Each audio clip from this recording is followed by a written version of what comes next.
अल्लाहुम्मा सल्लि अला सय्यदिना व मौलाना मुहम्मदिन मअदनिल जूद वल करम व आलिहि व सहबिहि व बारिक व सल्लिम। सारे हज़रात दुरूद शरीफ पढ़िए। अस्सलातु वस्सलामु अलैका या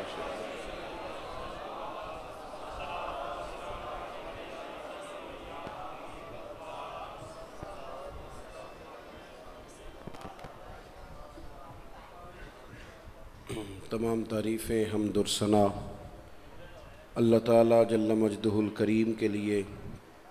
दुरूद व सलाम नबी अकरम नूर मुजस्सम शफ़ी मुअज़्ज़म अहमद मुज्तबा जनाब हज़रत मुहम्मद मुस्तफ़ा सल्लल्लाहु ताला अलैहि वसल्लम की ज़ात वाला सिफ़ात के लिए हम्द व सलात के बाद इंतहाई इज़्ज़त व तकरीम के लायक हज़रात उलमाए किराम, मशाइख, सादात, बुज़ुर्गों, दोस्तों और भाइयों, चाहिए तो ये था कि हम हज़रत प्रोफेसर साहब क़िबला की बातें भी कुछ सुनते, लेकिन वो दोस्त इस तरह टाइम अब लेते हैं कि वो पहले मैप से माप लेते हैं कि अगर आप वहाँ से इतने बजे निकलेंगे तो यहाँ कितने बजे पहुँचेंगे। अब ये कि इंसान ही रह सकता है, उसने कंप्यूटर तो बनना नहीं।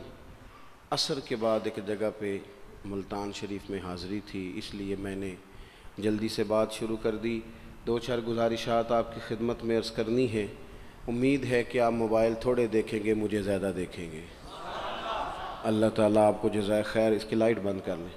अल्लाह ताला आप हज़रात को बरकतें अता फ़रमाए। अज़ीज़ दोस्तों, हमारे दोस्तों ने, हाफिज़ साहब ने, अहबाब ने ये बंदोबस्त किया है, तो उन्वान रखा है पैगाम मुस्तफ़ा सल्लल्लाहु अलैहि वसल्लम कॉन्फ्रेंस। हुज़ूर सैयद आलम सल्लल्लाहु ताला अलैहि वसल्लम की सीरत मुबारका के बहुत सारे पैगामात हैं। आप भी इसको सेट कर दें और बैठ जाएं जनाब, तशरीफ़ रखें, अल्लाह खुश रखे। पिछले दोस्त परेशान हैं थोड़े से, इत्मीनान से आप भी बैठ जाएं जी। सारे इसको बनाने वाले भी बैठ जाएं। लाइटें अगर कम हो सकती हैं तो आपका शुक्रिया, वरना फिर भी हम बात कर लेंगे। अज़ीज़ भाई, हुज़ूर की हयात नूर से जो ज़ियाएँ फूटती हैं, जो रोशनियाँ हमें नसीब होती हैं, उनके बहुत सारे पहलू हैं। अक़ीदा तौहीद है, पैगाम तवक्कुल है, अहमियत सब्र है, मकाम तस्लीम व रज़ा है। ये सारी चीज़ें हुज़ूर की हयात नूर से हमें नसीब होती हैं। मुसलमान, मैं और आप जिस दौर से गुज़र रहे हैं, इस दौर की तेज़ी ने और मामलात की शिद्दत ने ज़रूरियात को बेलगाम कर दिया है, ख्वाहिशात बहुत सारी बढ़ा दी हैं। लाज़मी नतीजा ये निकला है कि लोगों के दिल सख्त हो गए एक दूसरे के लिए। मुख्तलिफ़ हीले बहाने सोच के कि जी चूँकि फ़लाना भी ठीक नहीं तो लिहाजा मैं भी ठीक नहीं, क्योंकि फ़लाँ मेरे साथ यूँ करता है तो मैं भी रद्द अमल के तौर पे यूँ करूँगा। हम भी अपने दिलों को सख्त कर लेते हैं। वक्त गुज़रने के साथ साथ आप देख लें कि लोगों का रवैया इतना सख्त हो गया है कि किसी भी महकमे का आप नाम ले लें, पूछे लोगों से कि पुलिस वाले किस तरह के होते हैं, तो लोग उनके बारे में अपने दिलों में शिद्दत रखते हैं। पूछ लें आपके वापडा वालों के बारे में क्या ख्याल है, पूछ लें लोगों से कि जनाब ताजरों के बारे में राय क्या है। चलें, सारी बातें छोड़ देते हैं। मौलवी पीर कैसे होते हैं, देखें आपने मुस्कुरा के क्या हाल कर दिया है बात का। हमारे यहाँ शिद्दत की गई हर महकमे के बारे में, हर शख्स के बारे में। नतीजतन क्या हुआ कि तबीयतें सख्त हो गई। यानी ये ज़रूरी नहीं होता कि हर बहू नाफरमान ही हो, लेकिन उसकी बहुत पहले तरबियत की गई थी। उसे बार बार कहा गया था कि जब तू सास के पास जाएगी तो लग पता जाएगा। तो बेचारी का पहले से ही ज़हन था कि सास किसी ख़तरनाक चीज़ का नाम है, पहले से उसे बताया गया था। सास को भी कहा गया था कि जब तेरे घर आएगी ना बहू, तब तुझे समझ आएगी। तो पहले से ज़हन साजी कर दी गई थी। तो हम मिजाज के लिहाज से आहिस्ता आहिस्ता एक दूसरे के हक़ में सख्त होते गए। मेरे रसूल पाक सल्लल्लाहु अलैहि वसल्लम का जो पैगाम है वो एहसास का पैगाम है। किसी का एहसास करना, अपने दिल में किसी शख्स के लिए गुंजाइश पैदा करना। मुख्तलिफ चीज़ें सोचकर, अच्छे गुमान करके रब की मखलूक के बारे में बेहतरीन राय कायम, लोगों के लिए अपने दिल के अंदर कुशादगी रखना, ये मेरे नबी पाक सल्लल्लाहु अलैहि वसल्लम ने कहा। आप इत्मीनान से बैठे, मेरी आवाज़ आ रही है ना? इत्मीनान से बैठे, कोई ऐसा जनरेटर है तो चल जाएगा, वरना ये सारे मुल्क का ही मसला है। आप गौर करें मेरी बात। मेरे अजीज, एहसास जब लोगों के दिलों में नहीं ना होता, फिर वो मुआशरा आहिस्ता आहिस्ता ज़्यादा सख्त हो जाता है। और हुजूर का पैगाम क्या है? तबीयत में एहसास हो। आप देखिए, कुरान मजीद फरमाता है, लक़द जाअकुम रसूलुम मिन अनफुसिकुम, फरमाया तहकीक हमने तुम्ही में से तुम्हें एक रसूल अता फरमाया। खाली तर्जुमा कुरान मजीद का देखे तो इंसान झूम जाता है। फरमाया ये वो महबूब है कि मुश्किल में तुम पढ़ो तो तकलीफ मेरे हबीब को, मुश्किल में पढ़ना हुजूर पर गिरान गुजरता है। हरीसुम अलैकुम, तुम्हारी भलाई चाहने में जल्दी फरमाते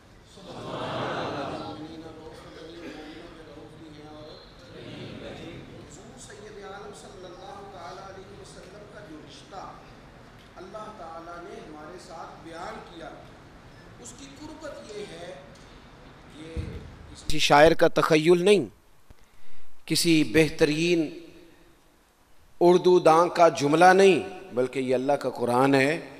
फरमाया मुश्किल में तुम हो तो गिरा मेरे महबूब पे गुजरता है। हुजूर तो जल्दी करते हैं तुम्हारी भलाई चाहने में। क्यों? रिश्ता बड़ा गहरा है। अन्नबी औला बिल मुमिनीन मिन अनफुसिहिम, फरमाया ये वो महबूब हैं जो तुम्हारी जानों से भी तुम्हारे ज़्यादा करीब हैं। रसूल कायनात सल्लल्लाहु ताला अलैहि वसल्लम उम्मत के हक में नरम दिल रखते, नरम। लोग समझते हैं शायद किसी का भला ये होता है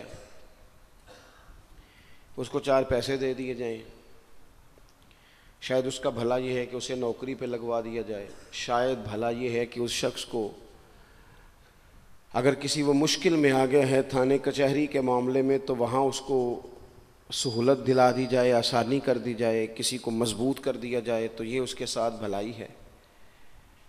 मेरे रसूल पाक सल्लल्लाहु ताला अलैहि वसल्लम ने बताया कि मैं ना मकारिम अखलाक की तकमील के लिए आया हूँ, मैं तुम्हारा वो नफ़ा करने आया हूँ कि तुम्हारा दिल सारी जगहों से हटा के रब रसूल की तरफ माइल करना है। तुम्हारी तबीयतों के अंदर जो सख्ती है उसे नरमी में बदलना है। तुम्हारे मिजाजों के अंदर जो बेलगाम ख्वाहिशात हैं उन्हें शरीयत इस्लामिया की पाबंदी की लगाम देनी है। हुजूर सैयद आलम अलैहिस्सलाम ने लोगों की इस्लाह का जो देखे ना, अगर किसी घर में बिगड़े बच्चे समझ जाए ना तो रोटी थोड़ी भी हो तो गुजारा हो जाता है। अगर घर वाले इखलाकन इतने आला हों, एक दूसरे से प्यार करते हों, तो थोड़े पैसों पर भी वक्त गुजर जाता है। रसूल पाक का दिल धड़कता था, किस लिए? सिर्फ इसलिए नहीं कि लोगों को नौकरियां मिल जाएं, माल मिल जाए, लोग जो हैं उनके घर कुशादा हो जाएं, बल्कि हुजूर का दिल धड़कता था कि लोग दोज़ख से बच जाएं, जन्नत की तरफ इनका सफ़र हो जाए। इनके दिलों से हसद को, तकब्बुर को, गुरूर को, अना को, खुद पसंदी को, उजब को निकाल दिया जाए। यतलु अलैकुम आयातिना व युज़क्कीकुम, इनका तज़किया कर दिया जाए, दिल साफ कर दिए जाए। रसूल पाक सल्लल्लाहु अलैहि वसल्लम एहसास के साथ जाते। हमारे यहाँ ना तबलीग होती है लेकिन उसमें दर्द नहीं होता, इल्ला माशाअल्लाह, अच्छे लोगों की बात नहीं करता। लो मेरे जैसे आदमी ने तकरीर करनी है, घंटा गुजारना ही है, तो फिर बाज़ औक़ात नफ्स की ख्वाहिशें गालिब होती हैं तो वो इस्लाह से ज़्यादा शौक़ दाद लेने का गालिब आ जाता है। वो आपको पता है ना, वो हमारे यहाँ फिर वो नकीब महफिल बेचारा कभी भाग के उधर चला जाता है, कभी भाग के इधर आता है, कहता है मैंने जुमला देना है। अब वो ऐसे लगता है जुमला नहीं देने लगा, कोई आइटम बम देने लगा है, जिसमें इतनी उसे परेशान, एक जुमला कहने लगा, संभाल के रखना, ज़ाया ना करना, ये ना करना। वो तो जुमला रहने दे, तू आयत दे हमें कोई कुरान पाक की, तू हमें कोई हदीस पाक सुना, तू सादी सी बात कर, ये तो मतलब। और फिर वो दाद का इतना शौक़ कि जब तक सारे हाथ ना कढ़ें, जब तक शुमाल जनूब वाले ना बोल पड़ें, तब तक बात नहीं होगी। ये कैसी बात हुई? इस्लाह के अंदर तो आप का दर्द आपकी जुबान से ज्यादा असर रखता है। इकबाल कहने लगे कि बात जो दिल से निकलती है असर रखती है, पर तो नहीं, पर ताकत परवाज मगर रखती है। वो तो उड़ती है, वो तो उसकी तो पजीराई होती है अगर बात दिल से निकल रही है तो। अजीज भाई याद रखिएगा, हुजूर सैयद आलम अलैहिस्सलाम दर्द दिल के साथ दावत देते लोगों को। 10 दिन हुजूर ने ताइफ में क़याम किया है, एक बंदे ने भी कलमा नहीं पढ़ा, उल्टा उन्होंने रोड़े मारे, तकलीफ दी। हुजूर वापस आ रहे हैं, सहाबी साथ हैं, बाग में बैठ गए। इतनी सेहत मुबारक पर उन्होंने माज़ अल्लाह ताला संगबारी की कि खून मुबारक बह रहा है। फ़ौरन अर्ज़ गुजार हुए, या रसूल अल्लाह सल्लल्लाहु अलैहि वसल्लम आप दुआ कर दें ये तबाह हो जाएं। फरिश्ता भी हाजिर हो गया, हुजूर आप दुआ करें ये तबाह हो जाएं। लेकिन महबूब के दिल में नरमी है ना उम्मत के लिए, अगरचे ये सारी उम्मत दावत है इस वक़्त, पर उस वक़्त भी नरमी है।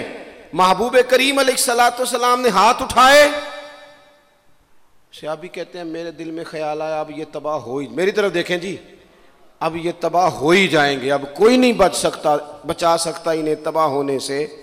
लेकिन हुजूर ने क्या कहा? कहा ए अल्लाह इन्हें हिदायत दे दे, इन्हें पता ही नहीं ये क्या कर रहे हैं। फौरन अर्ज की, या रसूलल्लाह एक ने भी कलमा नहीं पढ़ा, एक ने भी कलमा नहीं पढ़ा। कभी पत्थर मारने के वाले के लिए भी दिल में एहसास होता है, हमें तो किसी ने कुछ भी नहीं कहा, कोई गाली नहीं दी, कुछ नहीं कहा, पर हम सख्त क्यों हैं भला? वो हमारे पीछे नहीं चलता हाथ बांध के, जी में हाँ नहीं मिलाता, तो हमारा दिल उसके लिए सख्त है। दो ही तो बंदे ठीक है दुनिया में, एक मैं ठीक हूँ और एक जो मेरी हाँ में हाँ मिलाए पूरी वो ठीक है। दोनों हाथ बांध के पीछे चले, तीसरे को मैं कैसे ठीक होने देता हूँ? मेरा मिजाज ही नहीं, इल्ला माशाल्लाह हमारी तबीयत ही नहीं होती ऐसी। खुदा के बंदो, जब दिल कुशादा हो, तबीयतें खुली हों, फिर इस तरह का थोड़ी मिजाज होता है। करीम महबूब सल्लल्लाहु अलैहि वसल्लम से अर्ज की, हुजूर एक ने भी नहीं कलमा पढ़ा और फिर भी आपके दिल में इतनी वुसअत है, आप हिदायत की दुआ कर रहे हैं। 10 दिन लगाए, एक शख्स भी नहीं आ रहा। तो महबूब क्या फरमाने लगे? करीम फरमाने लगे, मुझे पता है इन्होंने तकलीफ दी है, एक ने भी कलमा नहीं पढ़ा, जल्दी ना परेशान हो जाया करें। कुछ लोग जल्दी जल्दी कच्चे जुमले बोए, साड़ी कौम नहीं ठीक हो सकती जी, ऐसमो लगता कुछ नहीं हो सकता दी, ये नहीं ठीक हो सकते, फलाने नहीं ठीक हो सकते। शिकवा जुल्मत शब से तो कहीं बेहतर था, अपने हिस्से की कोई शम्मा जलाते जाते। अल्लाह के हबीब सल्लल्लाहु अलैहि वसल्लम से अर्ज़ की, या रसूल अल्लाह सल्लल्लाहु अलैहि वसल्लम एक भी नहीं माना और आपने फिर हिदायत की दुआ की। तो ये मेरे महबूब का उम्मीद का तरीका है। करीम फरमाने लगे, अगर आज ये नहीं मानते तो फिर भी तबाही की दुआ नहीं करनी, ये नहीं मानते तो इनकी आने वाली नस्लें मान जाएंगे लोग। अपने दिल में जब आप नरमी ले आते, हमारे ना सैकड़ों नौजवान गुनाहों में चले गए एक एक इलाके से। जो आदमी गुनाह में मुब्तला होता है ना, वो सख्त तकलीफ में होता है। इंसान को जो चीज़ सबसे ज़्यादा सताती है वो उसकी अपनी गलतियां होती हैं। हदीस में फरमाया, माँ हाका फी सदरिक, खटकता है सीने में, चुभता है गुनाह। ये तकलीफ दे मामला होता है, तड़पते हैं लोग, सिसकते हैं। लेकिन रवायती अंदाज सारा जब हमारी मजालस और महफिल में हो जाता है, कोई नहीं वक्त देने वाला, प्यार करने वाला, थपकी देने वाला, बाजू थाम, कोई नहीं। एक तकरीर वो है जो मैं आपसे करता हूँ, बस ठीक है, घंटा गुजारना है, तो वो भी कई मेरी तरह के लोग हैं जो जुमेरात को फैसला करते हैं सवेरे क्या बयान करना है। हालांकि मेरी तरह के जो छोटे हैं वो हफ्ते से ही तैयारी शुरू कर लेते हैं, ताकि कुछ गौर फिक्र करके कौम के सामने रखा जाए, ज़रूरी। अब एक तकरीर मैं आपसे करता हूँ, समझाने के लिए अर्ज़ करता हूँ। एक तकरीर ऐसी है जो ख़तीब साहब आपसे करते हैं, और खुदा न खास्ता अल्लाह ताला माफ़ करे, सिर्फ समझाने के लिए, अगर उनको पता चल जाए कि उनका बेटा किसी गलती में मुब्तला हो गया, तो फिर भी उसी तरह ही दाद व तहसीन के लिए लाश पश करके तकरीर होगी? नहीं, फिर ये अंदाज नहीं होता। फिर तो बच्चा को सामने बिठा के बाप अपनी पगड़ी उसके पैरों में रखता है, फिर तो माँ दुपट्टा पैरों में रखती है, कहती पुत्र मेरी कमाई ना उजाड़ देना, और ना पता चला तो सिगरेट पीने लग गया। खुदा खैर करे, मेहरबानी। सोता नहीं, उसका चेहरा परेशान है। अब बात आई है ना, अब ये वक्त आया तबलीग का, इस्लाह का। उसे मिन्नत करके समझाया, उसको गुजारिश की। उसने कहा अब्बा जी गलती हो गई थी, आइंदा नहीं करता। पूरी उसने तसल्ली दी, फिर भी नहीं सोता। बच्चा तो वादा करके चला गया, फिर भी नहीं सोया। वो अपने कमरे में चला गया और इसने मुसल्ला बिछा लिया। कहा या अल्लाह ये मेरी उम्र की कमाई है, मालिक इसे हिदायत दे दे। ओ भाई, जब तू इस अंदाज में मिल्लत के हर बेटे की इस्लाह करने लगेगा, और इससे मुराद सिर्फ खतीब वाइज ही नहीं, हुजूर ने हम सब के जिम्मे लगाया था बल्लिग वन्नी वलौ आया। हम सब की जिम्मेदारी है लोगों के लिए, लोगों को कायल करें। मुझे बताओ, अपनी ज़ात के हक में कायल करना हो तो करते हैं कि नहीं? होता है नमाज की दावत हम कैसे देते हैं? हम कहते हैं पढ़ लिए कर नमाज, इतने पैसे कहाँ लेके जाएगा, यही दावत होती है ना। वो कहता है तूने अपनी कब्र में जाना और मैंने, ये तो है हमारा दीन के हक में। वो महफिल में आना अगर टाइम मिला तो ठीक, ये है दीन के हक में। और जब अपनी बारी आए, किसी से 50,000 रुपये चाहिए थे, फ़ोन किया उसको, मिलना था। वो कहता हुक्म करें। कहते नहीं टेलीफोन वाली बात नहीं। कहते मैं तो 2 बजे मिलूंगा, तो 2:30 बजे मिल, पर मैं मिल के कर दी। फिर जाते ही उससे 50,000 मांगा नहीं, पहले मिन्नत की, दुख सुनाया, फिर उसे साबित कराया कि तेरे अलावा देना भी किसी ने नहीं, सारे गलत बंदे हैं, तू ठीक है माज़अल्लाह। फिर उसको ये भी साबित कराया वक्त पे वापस कर दूंगा। इतनी सारी गुजारिश करके रो धो के जब वो पूरा कायल हो गया, तो आखिर में कहा मुझे 50,000। सही कह रहा हूँ? हाँ ना तो करो ना, चलो हल्का सा ऐसे ऐसे तो करो ना। होता है कि नहीं ऐसे? ओ भाई, अपने हक में कायल करना था तो तुझे सारा तरीका आता था, और रब रसूल के हक में कायल करने का तुझे तरीका ही नहीं आता। तुझे पता ही कोई नहीं कि कैसे कायल करना है। अपने लिए तूने कायल मायल करना था, सारा पता था, सब खबर थी कैसे मनाना है। और किसी को मस्जिद के लिए मनाना था तो कहता है जी मेरी को मानते ही नहीं, मेरी कौन सुनता है।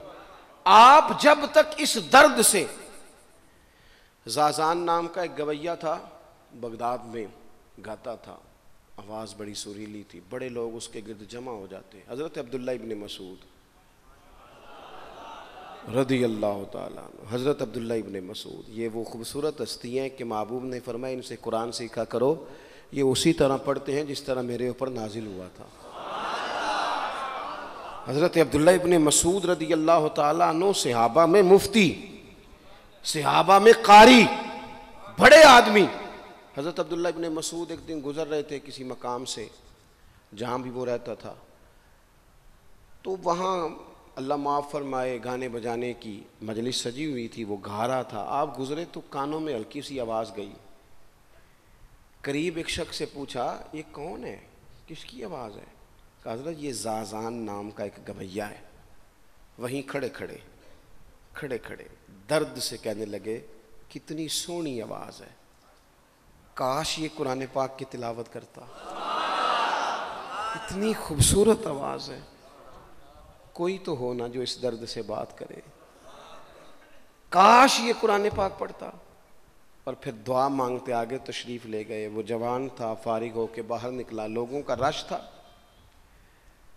एक शख्स ने उसे रोके, कहा ज़ाज़ान इधर आ, पता आज क्या हुआ? कहा जनाब क्या? कहने लगे जानते हो हज़रत अब्दुल्ला इब्न मसूद को? कहा जानते हैं। फरमाया वो सहाबी रसूल सल्लल्लाहु अलैहि वसल्लम आज गुजरे, तेरी आवाज़ उनकी समातों से टकराई तो फरमाने लगे काश ये कुरान पाक पढ़ता। कहने लगा सही बताओ, उन्होंने मेरा नाम लिया है? सही बताओ, मेरे लिए कहा उन्होंने? मेरे जैसे शख्स के लिए? मैं सोच भी नहीं सकता, मैं कहाँ वो कहाँ, मेरा नाम लिया है। कहाँ? थोड़ी देर रुका, चंद लम्हों पता नहीं सोचे कहाँ कहाँ का सफ़र करके आई। वो सारी सोचें दर्द बन के आंसू बनी, और फिर आंसू दाढ़ी पे टपके, चेहरे पे आए। फिर लोगों से पूछने लगा घर का पता बताओगे? कहा वो फलां जगह पे मौजूद हैं। दौड़ा गया, दरवाजे पे दस्तक दी, हज़रत अब्दुल्ला इब्न मसूद आए। कहा कौन हो बेटा? कहने लगे हुजूर मैं वही हूँ जिसके बारे में आपने कहा था काश ये कुरान पढ़ता, मैं आ गया हूँ, पढ़ा दे मुझे कुरान पढ़ा। पढ़ा दे। कोई बैठा हुआ मुझे दूर दुआ देता है, मैं डूबता हूं पर समुंदर उछाल देता है। किसी से तो आप पैगाम हक कहें, किसी को तो दावत खैर दें, ये सबसे बड़ा भला है। अगर किसी बद इखलाक को बाइखलाक कर दोगे ना, उसकी बीवी सुकून में आ जाएगी, उसकी माँ आराम से सोने लगेगी, उसका बाप कहेगा ओहो हद हो गई, मेरा पुत्र ठीक हो गया है, तमीज़ से बात करने लगा है। बच्चे परेशान होते हैं, बच्चे। मैं बैठा था खाना खा रहा था घर में, तो मेरे घर वाले कहने लगे मदरसे का कोई बच्चा बाहर है, बड़ा सख्त रो रहा है। मैंने बुलाओ, किसी उस्ताद ने डांट दिया होगा। तो बच्चा मेरे पास है तो उसका वजूद कांप रहा था। मैंने कहा पुत्र क्या हुआ? कहने लगा पीर साहब वो मेरी अम्मी ते अबू कार फेर पे लड़ते ने, करो फ़ोन आया है। तो मैंने कहा बेटा परेशानी की क्या बात है? कहने लगे बड़ी सख्त लड़ाई होती है, मेरे वालिद मेरी अम्मा को मारते हैं, फिर हम सारे बहन भाई ना चारपाइयों के नीचे छुपते हैं। तो वो दूर है, इस वक्त तो 1.5 घंटे का फासला है, दूर है मेरा घर, पर पता नहीं हमारे घर क्या हो जाएगा। पीर साहब आप दुआ मांगे ना, आप दुआ करें ना, उस बच्चे की कैफियत और उसके ऊपर छाई हुई आजमाइश और उसके तबीयत में मैं उसे देख के मेरे आंसू निकल गए। कुछ दिनों के बाद मैंने उसके बाप को बुलाया, मैंने कहा खुदा के बंदे, तेरी अना और तेरी बीवी की अना इतनी सख्त टकराती है कि तेरी औलाद पेश के रह गई। काश तो रसूलुल्लाह की उस सिफ्त से आगाह होता कि खुदा के बंदों को माफ़ कर दो, अल्लाह तुम्हें माफ़ फरमा देगा। काश तुम्हारे अंदर वो कैफियत होती। तुम्हारे बच्चे मीलों दूर रह के भी तड़पते हैं कि जाने घर में। क्यों? इसलिए कि गुंजाइश नहीं दिलों में, कोई इखलाकी तालीम नहीं। हमने अपने घरों को खुद अपने हाथों से इतना आजमाइश का घड़ा बना लिया है। लड़ाइयाँ, झगड़े, मुसीबतें। क्यों? कि पैसों की तो तबलीग रोज होती है कि कमाने चाहिए, माल की तबलीग रोज होती है, दर्द नहीं बटता, इखलाक की बात नहीं होती। ओ सजनों, हमारा गरीब घर था, पर मेरे अब्बा जी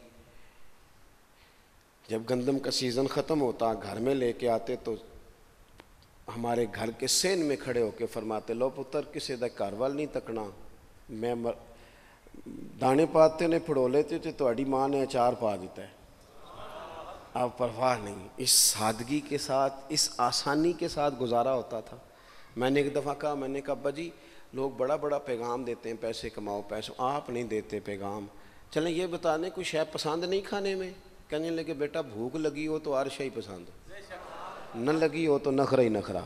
अगर तलब होगी तो ये भी तुम्हें नफ़ा देगा, लेकिन अपने घर में सुकून रखना, इत्मीनान रखना, इस टेंशन से अपने एक दूसरे को इखलाक का सबक पढ़ाएं, दिलों की नरमी का दर्स दें, थोड़ी सी कोशिश करें जिससे हमारे घर बच जाएं।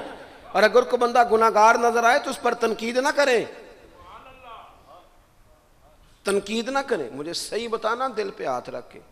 खुदा न खास्ता किसी का बच्चा बच्ची माज अल्लाह अल्लाह बचाए सबको बिगड़ जाए, तो क्या वो चौक में खड़े होकर चस्के ले ले के बताएगा कि बच्चा मेरा बिगड़ गया?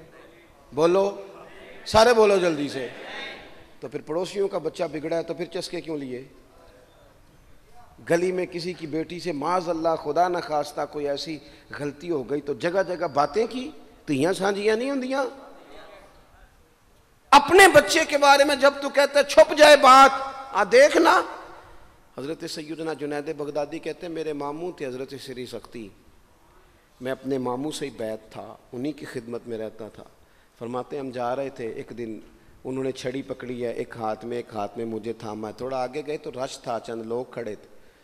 तो हज़रत श्री सख्ती मुझसे कहने लगे जुनैद देख तो सही रश क्यों है। तो मैं गया तो एक नौजवान शराब पी है, माज़अल्लाह नशे में धुत लेटा है, इर्द गिर्द लोग खड़े, और वो चूँकि पूरी तरह उस पर नशा गालिब है तो ऑल फॉल बातें कर रहा है, लोग भी उसके साथ जो है वो हंसी मजाक कर रहे हैं, उसका मजाक उड़ा रहे हैं, रश है। मैंने आके कहा हुजूर दफ़ा करें, एक शराबी लेटा है, लोग भी मजाक उड़ा रहे हैं और बस ऐसे शुगर लगा हुआ है। सारे लोग तमाशबीन नहीं होते। हाँ, हज़रत फरमाने लगे नहीं जुनैद ऐसे कैसे चले जाएं, चल ना मुझे ले चल। कहते हैं बूढ़े शेख, हाथ मैंने थामा तो वहाँ ले गया। हज़रत ने लोगों को डांटा, चलो दौड़ो।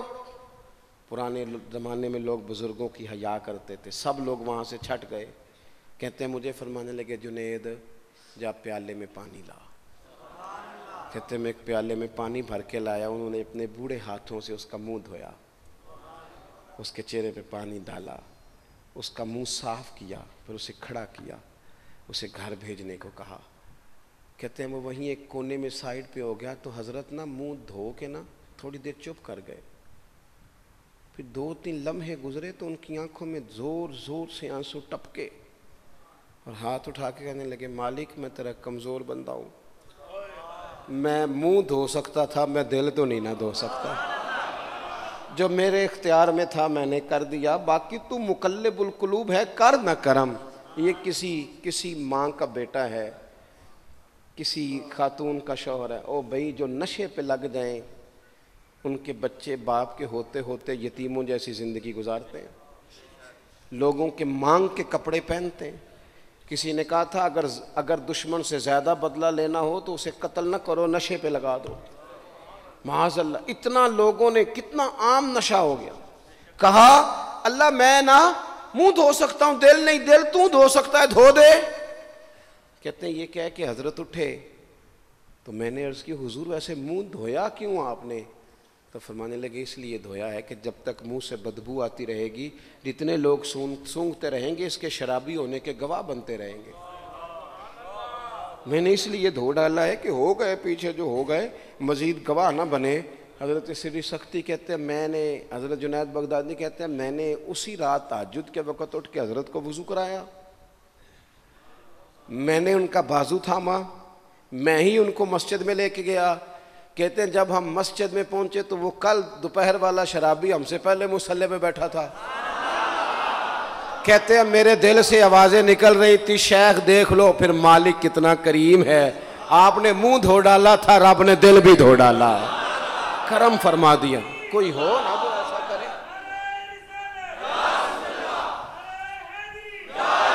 आओ ना संगियों मिले, एक दूसरे का मुंह तो धोना शुरू करें ना।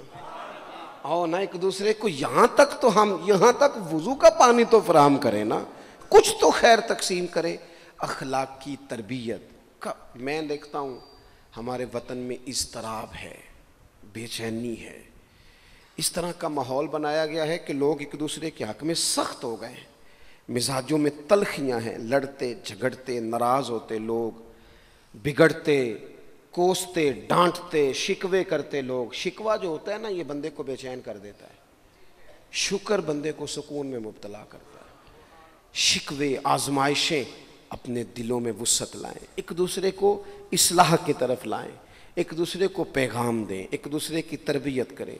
थोड़ा सा हौसला, थोड़ा सा सब्र, थोड़ी सी गुंजाइश अपनी तबीयतों में पैदा करें। अपने बच्चों पर सबसे ज़्यादा निगरानी ये करें कि उनका इखलाकी मेयार क्या है।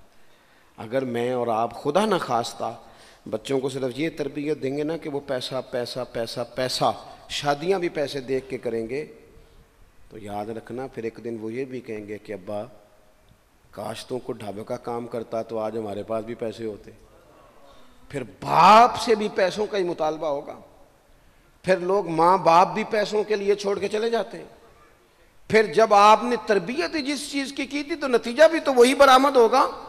ये तो नहीं हो सकता कि बंदा बीज कोई और लगाए और दरख्त कोई और निकले, ये हो नहीं सकता। अगर हम अपने बाप से रोज झगड़ा करेंगे 5 मरले के लिए तो याद रखना फिर हमारा बेटा 1.5 मरले के लिए भी झगड़ा करेगा, फिर मामला इस तरह का मुरतब होगा।